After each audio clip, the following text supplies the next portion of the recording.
Department of Intermediate Education presents audio-visual teaching material for the second year intermediate Hindi students, second language Hindi.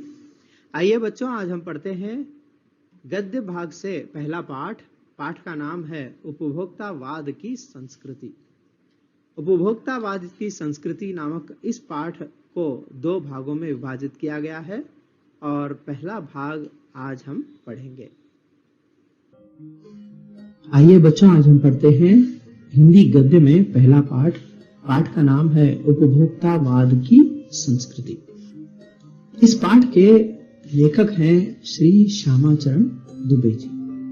Shri Shyamacharan Dubey ji का जन्म 1922 में मध्य प्रदेश के सिवनी जिले में हुआ था और इनकी रचनाएं हैं मानव और संस्कृति, परंपरा और इतिहास बोध, संक्रमण की पीड़ा आदि। इन्हें मूर्ति देवी पुरस्कार से सम्मानित किया गया। इनकी मृत्यु 4 फरवरी 1996 में हुई थी। तो श्री श्यामाचरण दुबे जी विश्व विख्यात मानव वैज्ञानिक हैं। मानव वैज्ञानिक अर्थात मनुष्य के विकास क्रम का अध्ययन करने वाले व्यक्ति, और ये एक समाज शास्त्री हैं। इन्होंने भारत के ग्रामों पर अच्छा शोध किया और उन पर अच्छा अध्ययन किया था और इसी कारण इनके लेख राष्ट्रीय एवं अंतर्राष्ट्रीय ख्याति को प्राप्त कर चुके हैं। आइए आज पढ़ते हैं हम उपभोक्तावाद की संस्कृति पाठ को, जिसमें कि आज के बदलते हुए समाज के विषय में डॉक्टर श्यामाचरण दुबे जी के क्या विचार हैं देखेंगे। उपभोक्तावाद की संस्कृति। उपभोक्तावाद क्या है? उपभोक्तावाद शब्द दो शब्दों से बना है। एक है उपभोग और एक वाद। उपभोक्ता का अर्थ है उपभोग करने वाला। उपभोग मतलब इस्तेमाल करना या प्रयोग करना। हम लोग हर रोज अनेक वस्तुओं का इस्तेमाल करते हैं, अनेक वस्तुओं का अपने जीवन में प्रयोग करते हैं। इस तरह से वस्तुओं का इस्तेमाल करने वाले व्यक्ति को अंग्रेजी में कंज्यूमर कहते हैं और हिंदी में उपभोक्ता कहते हैं। तो उपभोक्ता की जो सोच होती है उसको हम उपभोक्तावाद कहते हैं। अर्थात जो कंज्यूमर है उसकी सोच कंज्यूमरिज्म कहा जाता है। अर्थात ऐसे समाज को उपभोक्तावादी समाज कहते हैं जिस समाज में लोग मनुष्य से ज्यादा वस्तुओं को प्रधानता देते हैं। आइए पढ़ते हैं इसमें लेखक क्या कह रहे हैं। धीरे धीरे सब कुछ बदल रहा है। एक नई जीवन शैली अपना वर्चस्व स्थापित कर रही है। उसके साथ आ रहा है एक नया जीवन दर्शन, उपभोक्तावाद का दर्शन। यहां देखिए, धीरे धीरे समय बदल रहा है, सब कुछ बदल रहा है और इस बदलाव में हमारा जीवन शैली भी बदल रही है। जीवन शैली का अर्थ क्या है? जीवन शैली का अर्थ है जीवन की पद्धति। जीने की पद्धति भी आज बदल रही है। और ये बदलाव किस तरह से हो रहा है? ये बदलाव अपना प्रभाव दिखा रहा है। वर्चस्व का अर्थ क्या है? वर्चस्व का अर्थ है प्राबल्य या प्रभाव दिखाना। तो ये बदलाव अपना प्रभाव दिखा रहा है। तो ये बदलाव किस रूप में है? उसके साथ आ रहा है एक नया जीवन दर्शन, उपभोक्तावाद का दर्शन। अर्थात हमारी सोच भी बदल रही है। दर्शन का मतलब क्या है? विचार या तत्व ज्ञान। तो हमारे जीवन के साथ साथ हमारी सोच भी, जीवन दर्शन मतलब जीवन को देखने का तरीका, मतलब जीवन दर्शन का अर्थ क्या है? जीवन सिद्धांत। तो जीवन सिद्धांत भी बदल रहा है और अब जो नया सिद्धांत उभर कर आ रहा है वो सिद्धांत है उपभोक्तावाद का सिद्धांत। उपभोक्तावाद का सिद्धांत क्या है? उपभोक्तावाद का अर्थ है कंज्यूमरिज्म, अर्थात ऐसी व्यवस्था जिसमें वस्तुओं को प्रधानता दी जाती है। तो हमारी सोच जो है वो उपभोक्तावादी सोच बनती जा रही है। उत्पादन बढ़ाने पर शोर है चारों ओर। यह उत्पादन आपके लिए है, आपके भोग के लिए है, आपके सुख के लिए है। सुख की व्याख्या बदल गई है। उपभोग भोग ही सुख है। एक सूक्ष्म बदलाव आया है नई स्थिति में। उत्पाद तो आपके लिए हैं, पर आप यह भूल जाते हैं कि जाने अनजाने आज के माहौल में आपका चरित्र भी बदल रहा है। आप उत्पाद को समर्पित होते जा रहे हैं। यहाँ लेखक कहते हैं आपके भोग के लिए है, क्योंकि सारे वस्तुएं हमारे इस्तेमाल के लिए होती हैं, हमारे उपयोग के लिए। भोग का मतलब उपयोग करना। तो हम इन सारी वस्तुओं का इस्तेमाल करते हैं, तो वस्तुओं का उत्पादन भी बढ़ रहा है। और इन वस्तुओं से हमें क्या मिल रहा है? इन वस्तुओं से हमें सुख मिल रहा है। और इसी सुख को पाने के लिए हम वस्तुओं को खरीदे जा रहे हैं। मतलब वस्तुओं से कैसा सुख? वस्तुओं से कि जो सुविधा मिल रही है उसी को हम सुख मानते जा रहे हैं। तो अब सुख की व्याख्या ही बदल गई है, सुख का मतलब भी बदल गया है। पहले समय में सुख किसे कहते थे? ऐसे काम को सुख कहते थे जिस काम से हमें आत्म संतुष्टि मिले, तो आपका मन चैन से रहे, उसको हम लोग सुख कहते थे। मगर आज हम वस्तुओं को पाना ही सुख समझ रहे हैं, मतलब वस्तुओं में सुख को ढूंढ रहे हैं। उपभोग भोग ही सुख है, मतलब वस्तुओं का उपयोग करना। उपभोग मतलब वस्तुओं का उपयोग करना, तो वस्तुओं का इस्तेमाल करना ही सुख समझा जा रहा है। तो एक सूक्ष्म बदलाव आया है। सूक्ष्म मतलब बारीक सा बदलाव, ऐसा बदलाव जिसको हम लोग देख नहीं सकते, तो ऐसा बदलाव आ रहा है। बदलाव मतलब क्या है? बदलाव का अर्थ है चेंज या परिवर्तन।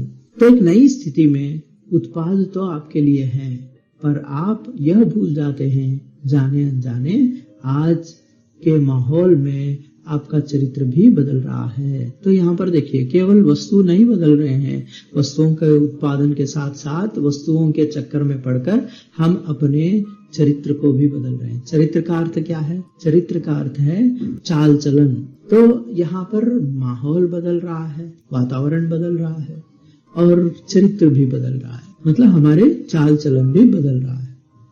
आप उत्पाद को समर्पित होते जा रहे हैं। समर्पित होना मतलब क्या है? सौंप देना, वस्तुओं के अधीन होते जा रहे हैं। विलासिता की सामग्री से बाजार भरा पड़ा है, जो आपको लुभाने की जीतोड़ कोशिश में निरंतर लगी रहती है। तो यहाँ पर देखिए, आज बाजार में बहुत सारी वस्तुएं मिल रही हैं, उसमें भी विलासिता की वस्तुएं। विलासिता की वस्तुएं मतलब आरामदेह वस्तुएं, ऐसी वस्तु जिनको हम लोग लग्जरी कहते हैं।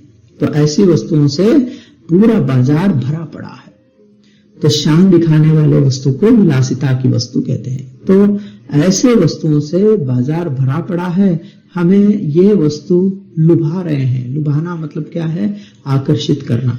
ये वस्तु हमें आकर्षित कर रहे हैं। दैनिक जीवन में काम आने वाली वस्तुओं को ही लीजिए। टूथपेस्ट चाहिए, यह दांतों को मोती जैसा चमकीला बनाता है, यह मुंह की दुर्गंध हटाता है, यह मसूड़ों को मजबूत करता है और यह पूर्ण सुरक्षा देता है। यह सब करके 3-4 पेस्ट अलग अलग करते हैं, किसी पेस्ट का मैजिक फार्मूला है। तो यहाँ पर देखिए, कोई टूथपेस्ट मसूड़ों को मजबूत करता है। मसूड़े मतलब ये दांत हैं, तो इसके नीचे वाला जो हिस्सा है, नीचे वाली मांसपेशियां है ना, इसको मसूड़े कहते हैं। तो कोई टूथपेस्ट मसूड़ों को मजबूत करता है, तो कोई ऐसा टूथपेस्ट भी मिल जाएगा जिसमें मैजिक फार्मूला है कि इन सारे टूथपेस्टों की खूबियां इस एक टूथपेस्ट में मिल जाएगी। और कोई बबूल या नीम से बना हुआ, क्योंकि कहा जाता है कि बबूल का अर्थ क्या है? कांटेदार पेड़। तो कांटेदार इस पेड़ के जो तत्व हैं, उन तत्वों से बने हुए पेस्ट का इस्तेमाल करने से हमारे दांतों में कीड़ा नहीं होता। तो इसलिए लोग बबूल या नीम के गुणों से भरपूर टूथपेस्ट का इस्तेमाल करते हैं। कोई ऋषि मुनियों द्वारा स्वीकृत तथा मान्य वनस्पति और खनिज तत्वों के मिश्रण से बना है। मतलब कोई ऐसे टूथपेस्ट भी मार्केट में है, ये दावा करते हैं कि ऋषि मुनियों द्वारा जो खोजे गए वनस्पतियां हैं, वनस्पति मतलब पेड़ पौधे हैं, और खनिज तत्व हैं, खनिज तत्व मतलब मिनरल्स, तो इन तत्वों से बने हुए टूथपेस्ट भी मार्केट में मौजूद है। जो चाहे चुन लीजिए। यदि पेस्ट अच्छा है तो ब्रश भी अच्छा चाहिए। तो आकार, रंग, बनावट, पहुंच और सफाई की क्षमता अलग अलग है, एक से बढ़कर एक। की दुर्गंध से बचने के लिए माउथवॉश भी चाहिए। सूची और भी लंबी हो सकती है, पर इतनी चीजों का ही बिल काफी बड़ा हो जाएगा, क्योंकि आप शायद बहुविज्ञापित और कीमती ब्रांड खरीदना ही पसंद करें। तो यहाँ पर देखिए, तो टूथपेस्ट में भी अनेक प्रकार के पेस्ट आ गए हैं, और अब टूथपेस्ट के बाद में बारी आती है मुंह को साफ सुथरा रखने के लिए माउथ वॉश की। पहले जमाने में इसका कोई उपयोग नहीं रहता था, परंतु आज के समय में लोग इसको भी इस्तेमाल कर रहे हैं। माउथ वॉश का मतलब है एक ऐसा केमिकल, जो ऐसा रसायन है जिसे मुंह में डालकर कुल्ला करने से मुंह का दुर्गंध जो है वो समाप्त हो जाता है।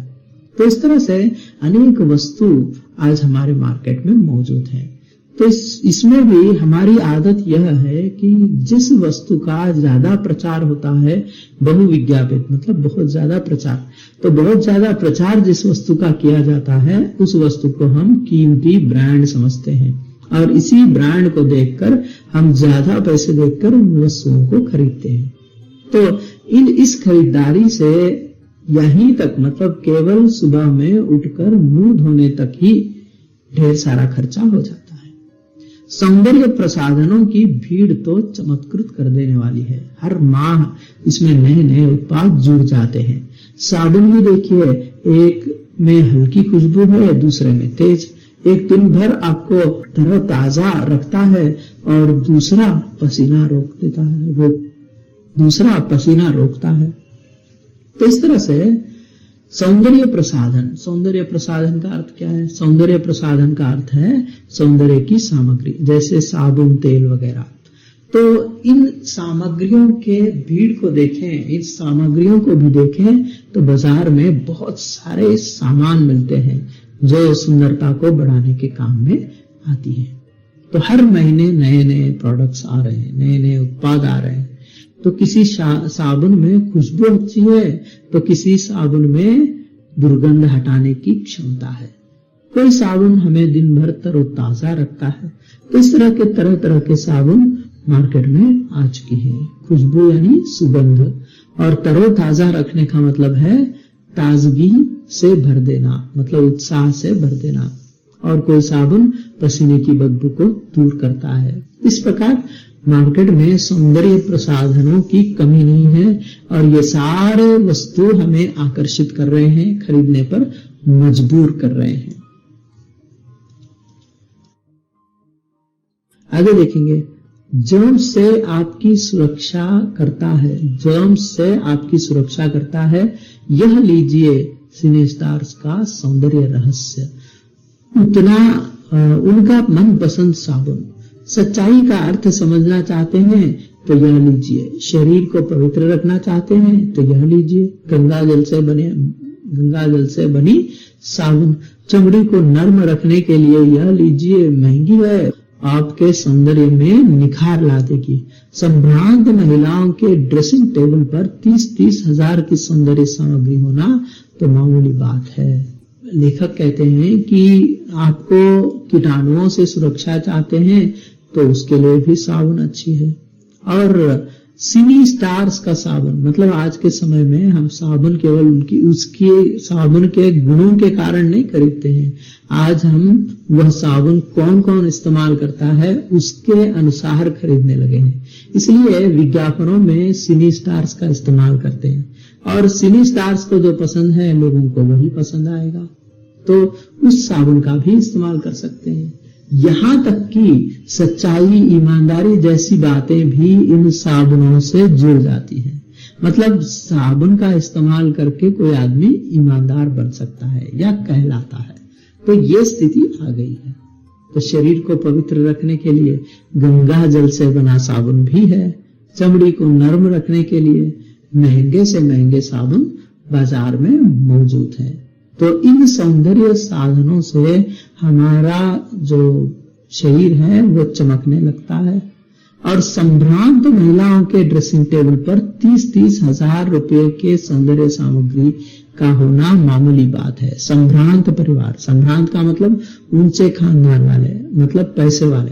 तो पैसे वाले घर के महिलाओं के ड्रेसिंग टेबल पर, मतलब सजने संवरने के मेज पर 30-30 हजार रुपए के सौंदर्य सामग्री रहते हैं। और इसमें भी यदि विदेश से मंगाए गए हैं तो उनकी कीमत उससे भी दुगनी। मतलब पेरिस का परफ्यूम अगर मंगवाएं तो उसमें 60-70 हजार लग जाएंगे। तो ये प्रतिष्ठा चिन्ह है, समाज में आपकी हैसियत जताते हैं। तो ये सारी चीजें क्यों इतने दाम पर खरीद रहे हैं? इन सारी चीजों के खरीदने के पीछे यही कारण है कि हम दिखाना चाहते हैं कि हम कितने प्रतिष्ठित हैं, कितने संपन्न हैं। तो ये सब गौरव चिन्ह बन गए हैं। समाज में आपकी हैसियत को जताते हैं। हैसियत मतलब औकात या स्थिति को बताते हैं। पुरुष भी इस दौर में पीछे नहीं है। पहले उनका काम साबुन और तेल से चल जाता था, आफ्टर शेव और कोलोन बाद में आए। अब तो इसकी सूची दर्जन 2 दर्जन चीजों से जुड़ गई है।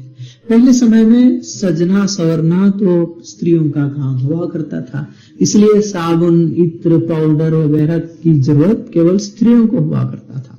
परंतु आज के समय में पुरुष भी इसमें पीछे नहीं है, क्योंकि पुरुषों के सौंदर्य के लिए भी बहुत सारे क्रीम आज मार्केट में आ चुके हैं।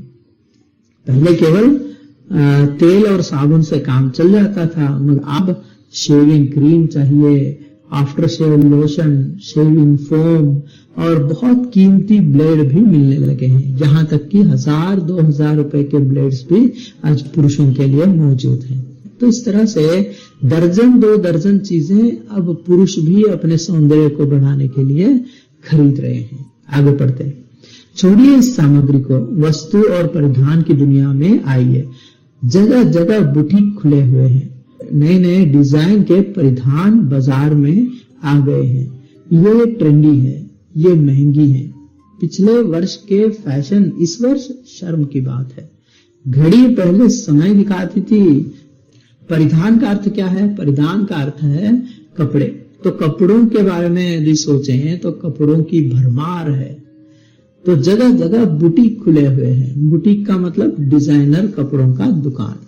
तो डिजाइनर कपड़ों के दुकान खुले हुए हैं। इसमें भी डिजाइन जो है वो परिवर्तित होते रहते हैं। अगर कोई व्यक्ति पिछले साल के फैशन वाले कपड़े पहनता है तो वो हंसी का पात्र बन जाएगा। तो इस तरह से हर साल हर महीने फैशन बदलते रहते हैं और कपड़े बदलते रहते। तो पहले घड़ी समय दिखाने के लिए लेते थे, परंतु आज घड़ी समय नहीं हैसियत दिखाने के लिए खरीदते हैं।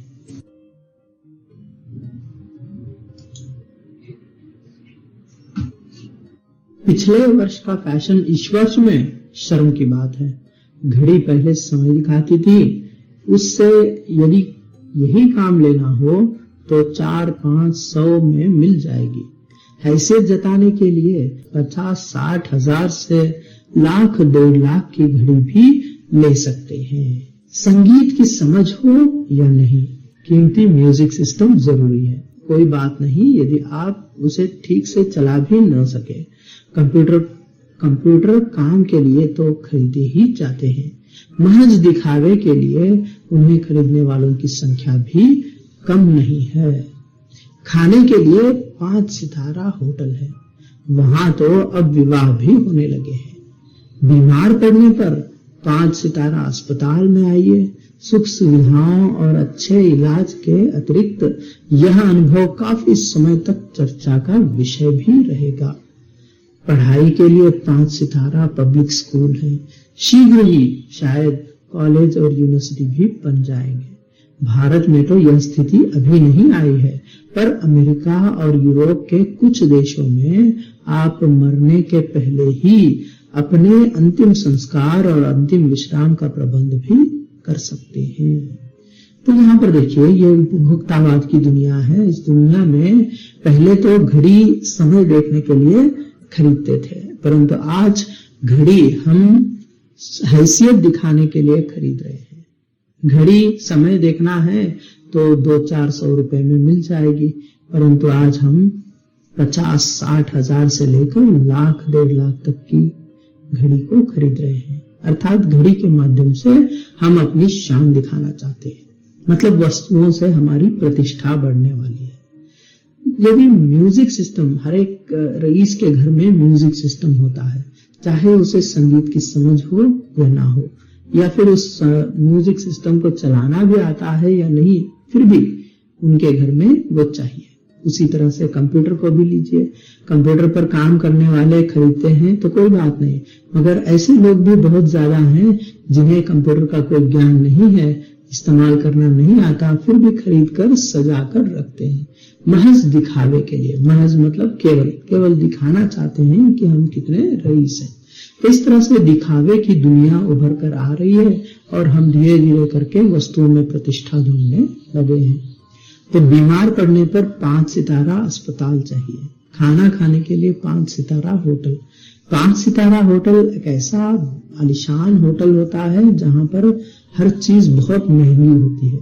तो ऐसे जगह में शादी ब्याह जैसे बड़े कार्यक्रमों को भी करने की हैसियत लोग कमा चुके हैं और वो चाहते हैं कि उनकी रईसी दिखाएं ऐसी जगह पर शादी करके। तो ये सारी चीजें फिजूल खर्ची ही तो हैं। सुख सुविधाओं और अच्छे इलाज के लिए 5 सितारा अस्पताल है, तो पढ़ाई के लिए 5 सितारा पब्लिक स्कूल भी है। तो इस देश में अभी तक ये संस्कृति नहीं आई है कि हमारे मरने से पहले ही अंतिम संस्कार के प्रबंध करें, परंतु अमेरिका और यूरोप के देशों में यह भी चाल चलन चला है अपनी समाधि बनवा कर रखें और उसमें भी मंद ध्वनि में संगीत चलता रहे और हरियाली मतलब हरी भरी घास को उगाए, फूल पत्ते वगैरह लगाए। ये सारा प्रबंध है पहले से ही लोग करने लगे हैं। तो ये उपभोक्तावाद की दुनिया है। आगे बढ़ते हैं।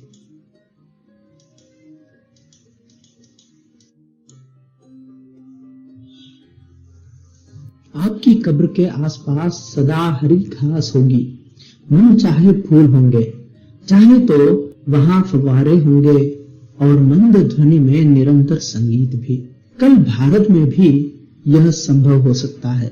अमेरिका में आज जो हो रहा है कल भारत में भी आ सकता है। प्रतिष्ठा के अनेक रूप होते हैं, चाहे वे हास्यास्पद क्यों न हो। यह है एक छोटी सी झलक उपभोक्तावादी समाज की। यह विशिष्ट जन का समाज है, पर सामान्य जन भी इसे ललचाई निगाहों से देखते हैं।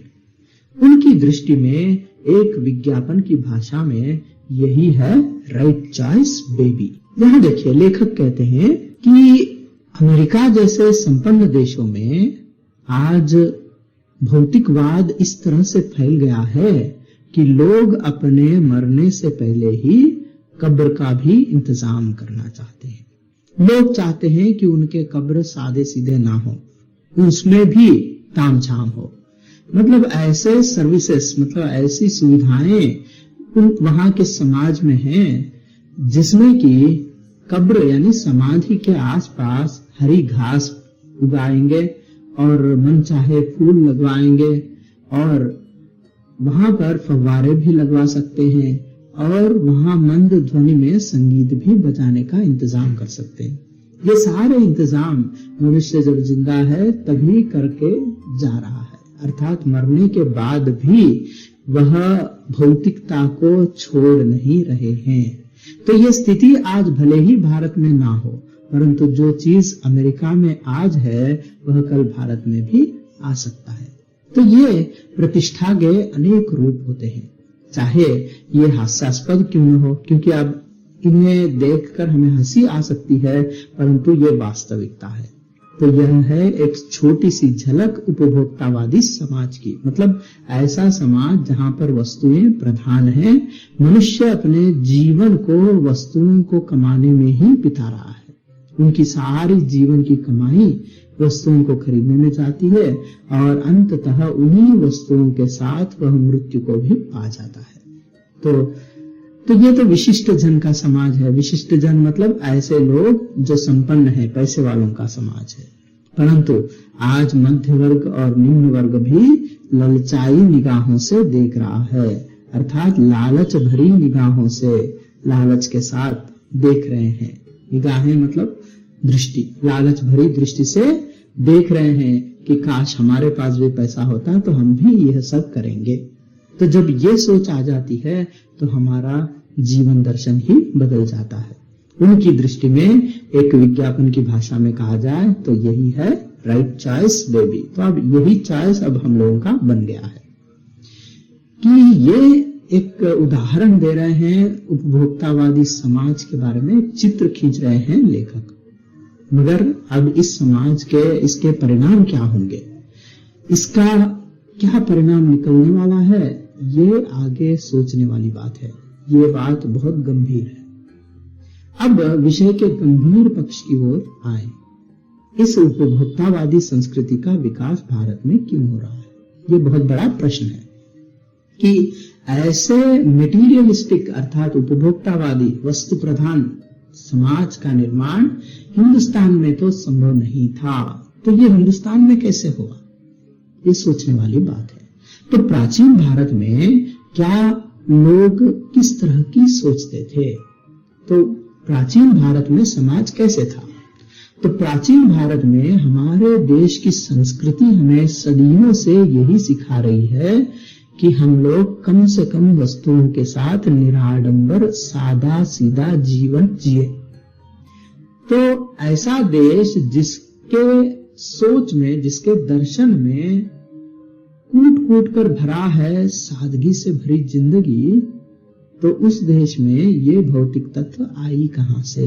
तो ये सोचने वाली बात है। तो वह आई है सामंती संस्कृति के तत्व भारत में पहले भी रहे हैं। उपभोक्तावाद इस संस्कृति से जुड़ा रहा है। सामंती संस्कृति, सामंती का अर्थ क्या है? सामंती संस्कृति मतलब दासतापूर्ण संस्कृति, दासतापूर्ण व्यवस्था, मतलब ऐसी व्यवस्था, जागीरदारी व्यवस्था जो मध्य युग में इंग्लैंड और यूरोप में थी, जिसमें कुछ लोगों के हाथ में सारे अधिकार और सारी संपदा केंद्रित रहती थी और ये लोग मनमाने तरीके से वस्तुओं की खरीदारी करते थे। तो ऐसे जमींदार हिंदुस्तान में भी हुआ करते थे, परंतु सामान्य जन इनकी तरह नहीं रहते थे। परंतु आज दुर्भाग्य की बात है कि आज हमारे देश के सामान्य जन भी उन्हीं की तरह सोच रहे हैं। हम सांस्कृतिक अस्मिता की बात कितनी ही करें, परंतु परंपराओं का अवमूल्यन हुआ है, आस्थाओं का क्षरण हुआ है। कड़वा सच तो यह है कि हम बौद्धिक दास्ता स्वीकार कर रहे हैं। हम सांस्कृतिक अस्मिता की बात कितनी ही करें। सांस्कृतिक तत्व का मतलब होता है गुण, तत्व का अर्थ है गुण। सामंती संस्कृति के गुण आज हमारे अंदर आ गए। तो हम सांस्कृतिक अस्मिता की बात कितनी ही करें, परंतु परंपराओं का अवमूल्यन हुआ है। तो सांस्कृतिक अस्मिता, अस्मिता का मतलब क्या है? अस्मिता का अर्थ है पहचान, संस्कृति की पहचान, संस्कृति जिससे पहचानी जाती है वो। हम अपने संस्कृति की पहचान को बनाकर रखने की कितनी ही कोशिश करें, परंतु वास्तविकता तो ये है कि हमारे परंपराओं का अवमूल्यन हो रहा है। अवमूल्यन मतलब क्या है? गिरावट। परंपरा का अर्थ क्या है? परंपरा का अर्थ है प्रथा या प्रणाली, सदियों से चलने वाले आचार विचार। तो इनका अवमूल्यन हुआ है। अवमूल्यन का मतलब मूल्य गिर जाना, उसको कम आंकना, छोटा समझकर देखना, यानी कि उसकी बेइज्जती करना। तो हम लोग अपनी ही संस्कृति की बेइज्जती कर रहे हैं। आस्थाओं का क्षरण हुआ है। आस्था मतलब विश्वास, विश्वास का क्षरण हुआ है। क्षरण का अर्थ क्या है? क्षरण का अर्थ है कम हो जाना, मतलब हमारे देश के संस्कृति में हमारा भरोसा कम हो गया। कड़वा सच तो यह है कि हम बौद्धिक दास्ता स्वीकार कर रहे हैं। बौद्धिक दास्ता, बौद्धिक दास्ता का मतलब क्या है? बुद्धि से गुलाम बन जाना, मतलब दूसरों के विचारों के अधीन रहना या स्वयं की सोच न रखना। तो ऐसी स्थिति आज हमारे अंदर आ गई है। तो हम लोग अब हमारे खुद की सोच छोड़, मतलब हम अपनी सोच छोड़कर दूसरों की सोच को, दूसरों के विचारों को अपना रहे हैं। तो ये स्थिति आज हमारे समाज में आ गई है। आगे देखते हैं क्या कहते हैं। तो ये था आज का पहला भाग। तो इस भाग के कुछ मुख्य बिंदुओं को एक बार फिर से पुनरावृत्ति करते हैं। आज के पाठ के मुख्य बिंदु हैं, इस पाठ में हमने आज सीखा डॉक्टर श्यामा चरण दुबे जी के परिचय के बारे में और उपभोक्तावाद क्या है और समाज पर इसका प्रभाव किस तरह से पड़ता है, इसका हमने अध्ययन किया और ये सीखा कि फिजूल खर्ची से किस तरह से बचना चाहिए और कम से कम वस्तुओं के साथ जीने का अभ्यास करना क्यों जरूरी है, इसे हमने सीखा। और इस पाठ में यह बताया गया है कि वस्तुओं से ज्यादा मनुष्य को महत्व देना चाहिए। तो ये था आज का पहला भाग। तो अगले भाग में हम देखेंगे कि परीक्षा से संबंधित बातें उपभोक्तावादी संस्कृति नामक पाठ से किस प्रकार के प्रश्न पूछे जाते हैं और उनका उत्तर कैसे देना चाहिए और इस पाठ का निष्कर्ष क्या है। धन्यवाद।